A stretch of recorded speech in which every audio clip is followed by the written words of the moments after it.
9 июля мы созвонились с моей двоюродной сестрой, и она мне сказала, что одна группа совершенно, гражданских простых ребят сели на свою машину УАЗик, 7 человек, и уехали в Усалдан, договорились с администрацией и так далее. Что делать? Как раз уже задымление шло, уже начиналась усложняться ситуация.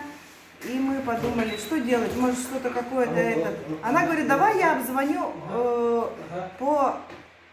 начиная с Минэкологии, по вот этим всем министерствам, какие-нибудь штабы есть или нет. Она сидела полдня, обзванивала, начиная с Минэкологии, не было, все передавали, позвоните туда, позвоните сюда, то есть информация не об оперштабах, не о каких-то добровольческих движениях, каких-то отрядах и так далее. Никто, ни одна, извиняюсь, душа, не прояснила ситуацию и сказали, такого мы не знаем.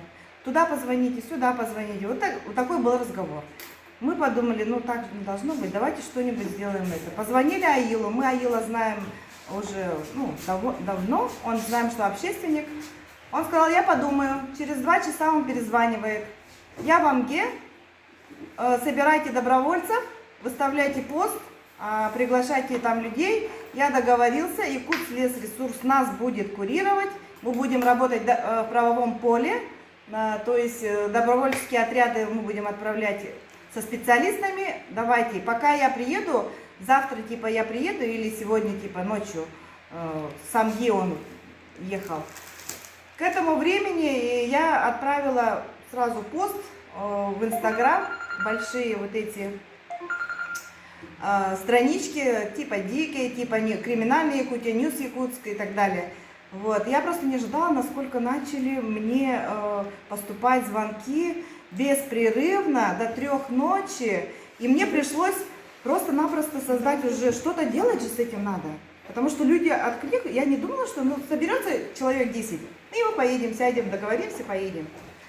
А так получилось, что звонили, конечно, из всей этой суматохи образовался сразу отряд, на завтра же мы уже их отправили, на своих машинах, свой бензин, своя одежда, своя еда. То есть тогда еще с этим Якутслесресурсом так было довольно-таки на уровне договоренности. Неопределенно было. Но парни уже были готовы. Один у нас, Степан, доброволец, приехал с Амги, сразу мне позвонил, я приеду, когда надо. Я говорю, давайте завтра. Все, и так в таком духе мы начали. Создалась WhatsApp-группа, там в основном оказались женщины, естественно. Потом наша бригада на следующий день уже уехала, 10-го они уехали, 10-го они поехали. Нет, это воскресенье, это было 11-е, получается, значит, Они поехали туда на место в Горный, уже их распределили, они приехали, стоял один сломанный ДТ-трактор, 2 тракториста, и то есть совершенно участок, который тлел. Все началось с этого. То есть там обстановка была не такая критическая, кстати, 9-10 числа. Тоже замедление было, но не так страшно.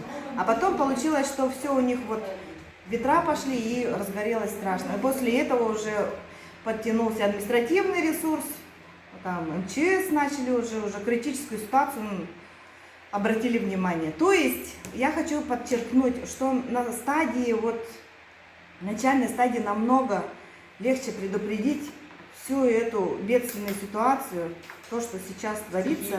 Да, это просто-напросто апокалипсис местного уровня. Но я считаю, что это отразится на всем северном полушарии земного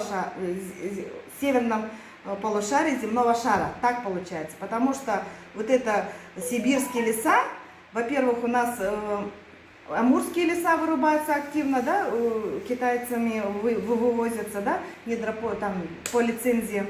Потом эти сгоревшие наши леса, это все легкие же, легкие северного полушария. До такой степени огромная площадь, официально говорят 1,5–2 миллиона гектаров. На самом деле неофициально у меня есть знакомый полковник МЧС, в приватной беседе он сказал, что на самом деле все очень сильно занижается. Это факт. Давайте будем говорить как есть. Я, как говорится, не хочу быть такой супер политкорректный, да, иногда, может быть, надо и хлестко ответить, потому что пока правду никто не скажет, видать, так и будет продолжаться. Вот, поэтому со следующего года у нас большие планы. Я думаю, народ тоже будет нас поддерживать. Дай Бог, спасибо большое предпринимателям. Хотя у них такая с коронавирусной этой ситуацией, такая тяжелая финансовая тоже ситуация. Но они активно так поддерживают. Люди просто тоже, простые люди приходят. Такое большое спасибо человеческое, что у нас вот это все вот так получается. Снизу, получается, народное движение просто-напросто. Я очень благодарна добровольцам, которые вот были вот и сейчас, и согласны, и приходите, пожалуйста, к нам.